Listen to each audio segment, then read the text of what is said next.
जय श्री राधा, जय श्री कृष्णा। आप सभी प्रिय दर्शकों का हमारे चैनल आई एम एस्ट्रो गुरुजी में बहुत बहुत स्वागत है। प्रिय दर्शकों, आज चर्चा करेंगे निर्जला एकादशी की। इस बार जो एकादशी आने वाली है उस निर्जला एकादशी का बहुत महत्व है।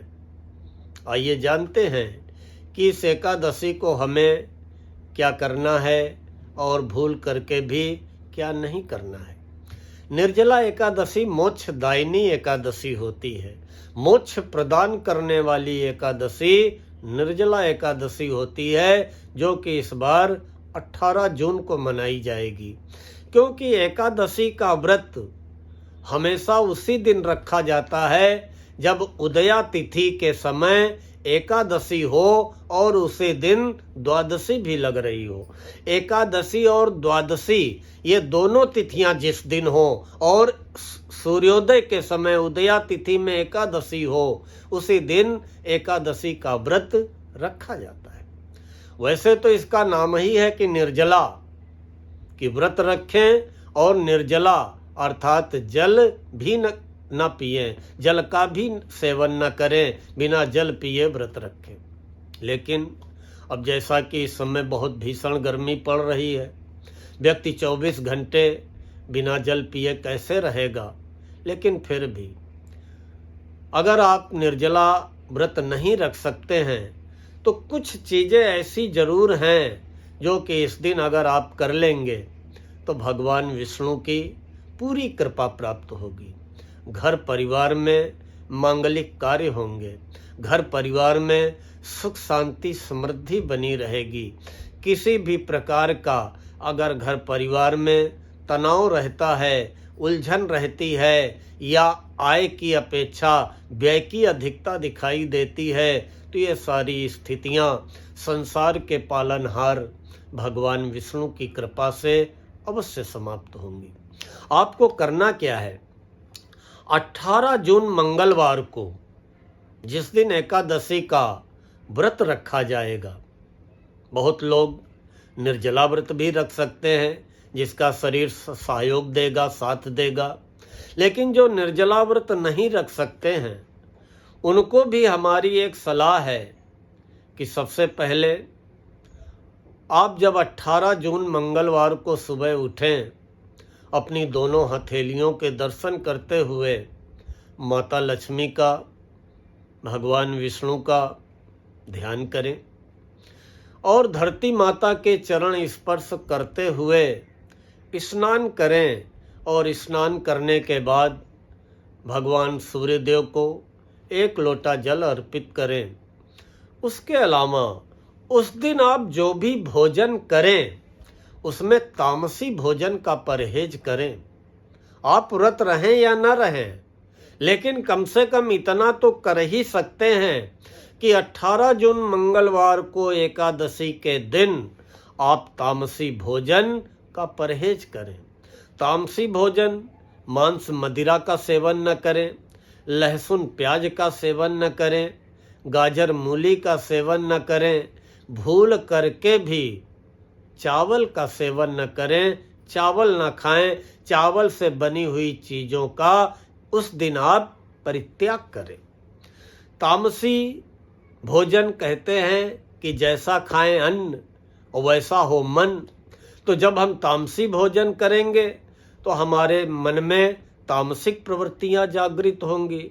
जब हम सात्विक भोजन करेंगे तो मन में सात्विक विचार आएंगे, सात्विक प्रवृत्तियां जागृत होंगी। इसलिए तामसिक भोजन से बचते हुए सात्विक भोजन का ही सेवन करें। जल दान का बड़ा महत्व है। जल का दान, तो जल से भरा हुआ कलश इस दिन अवश्य किसी गरीब को दान करें। पहले तो लोग तांबे के कलश में, पीतल के कलश में भर करके दान करते थे। किसी जमाने में राजा महाराजा चांदी के कलश में, सोने के कलश में भर के जल को दान करते थे। लेकिन आप ना कुछ करें तो कम से कम मिट्टी के कलश में, जिसको घड़ा कहते हैं, सुराही कहते हैं, इसमें जल भर के अवश्य किसी नीडी पर्सन को, जरूरतमंद को दान करें। एकादशी वाले दिन आप भोजन बाद में करेंगे। अगर आप व्रत हैं तो अच्छी बात है, अगर व्रत नहीं है तो आप भोजन बाद में करेंगे। सबसे पहले 3 लोगों को भोजन अवश्य कराना है, गाय, कौवा, कुत्ता। गाय, कौवा, कुत्ता को और किसी जरूरतमंद को, भूखे को अवश्य भोजन कराएं। एकादशी को दान का बड़ा महत्व है। ये दान ही तो है जो कि हमारे अगले जन्म में भाग्य बन जाता है। दान करने से बड़ी बाधा टल जाती है। कहते हैं कि दान दिए धन ना घटे, जो सहाय रघुबीर। मन में यह भ्रम तो रहता है कि 500 रुपए थे, 100 दान कर दिए, 400 बचे। अरे नहीं, ये जो 100 रुपए दान कर दिए हैं, ये 1000 रुपए, लाख रुपए में बदल जाएंगे। परमात्मा कहीं न कहीं से जो भी आप दान जाने अनजाने कर जाते हैं, उसका हजारों गुना किसी न किसी रूप में आपको लौटाता अवश्य है। क्या है? सूर्य समुद्र से वाष्प खींचते हैं। ग्रहों के राजा सूर्य देव अपनी गर्मी से, अपनी किरणों से समुद्र से वाष्प खींचते हैं, और जितनी वाष्प, जितनी भाप समुद्र से खींचते हैं, उसका हजारों गुना ज्यादा वर्षा के रूप में जल फिर वापस लौटाते हैं। यही हाल दान की है। दान अवश्य करें। कम से कम जल से भरा हुआ कलश दान करें, पंखा दान करें, जो भी मौसमी फल हैं उन फलों का दान करें। और परमात्मा ने, संसार के पालनहार भगवान विष्णु ने आपको जिस लायक बनाया है, आप अपनी सामर्थ्य के अनुसार, अपनी श्रद्धा के अनुसार दान अवश्य करें। एक काम आपको और करना है एकादशी को, कि शाम के समय तुलसी जी के पास देसी घी का दीपक अवश्य जलाएं। माता तुलसी की कृपा प्राप्त होगी, माता लक्ष्मी की कृपा प्राप्त होगी, और जो भी जीवन में आर्थिक संकट हैं वो समाप्त होंगे।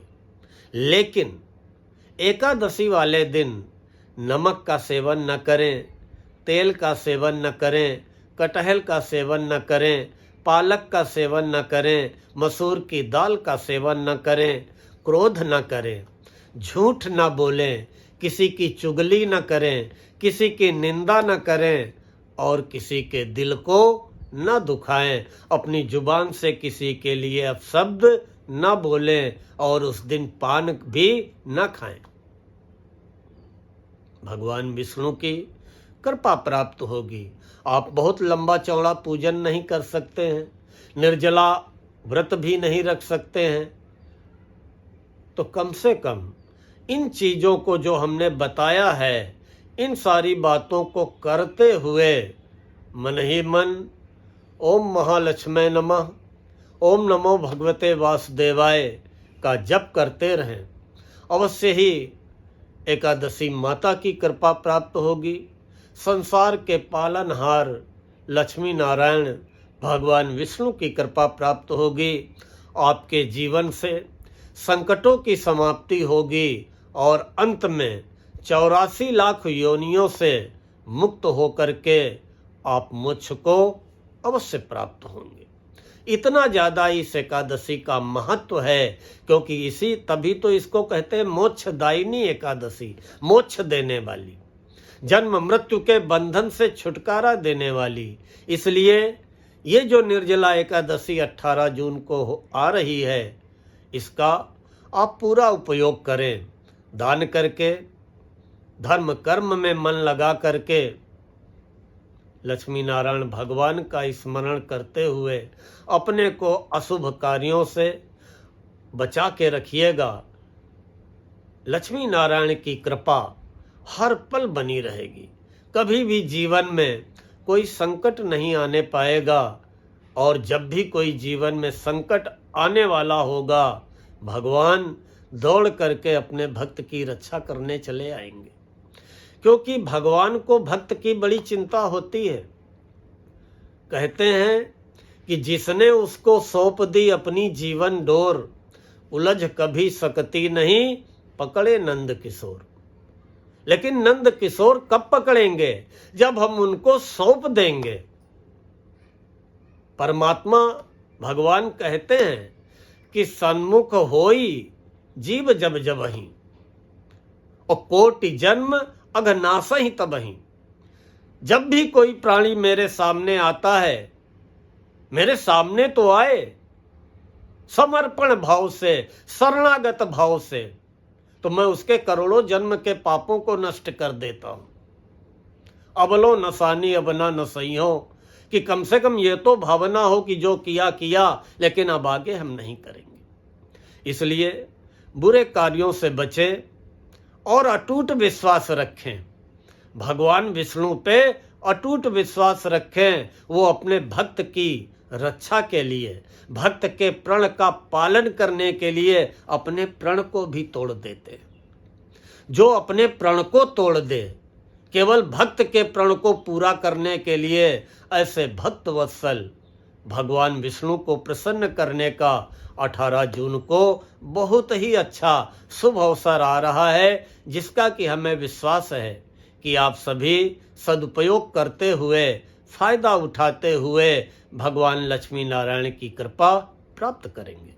प्रिय दर्शकों, हमें विश्वास है कि आप सभी को आज का ये वीडियो पसंद आया होगा। अगर पसंद आया हो तो लाइक व कमेंट करते हुए आगे फॉरवर्ड अवश्य करें।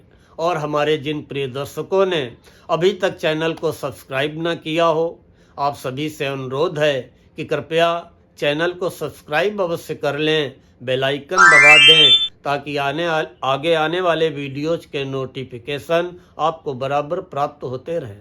मिलते हैं तो शीघ्र अगला वीडियो लेकर। तब तक के लिए आप सभी को जय श्री राधा, जय श्री कृष्ण।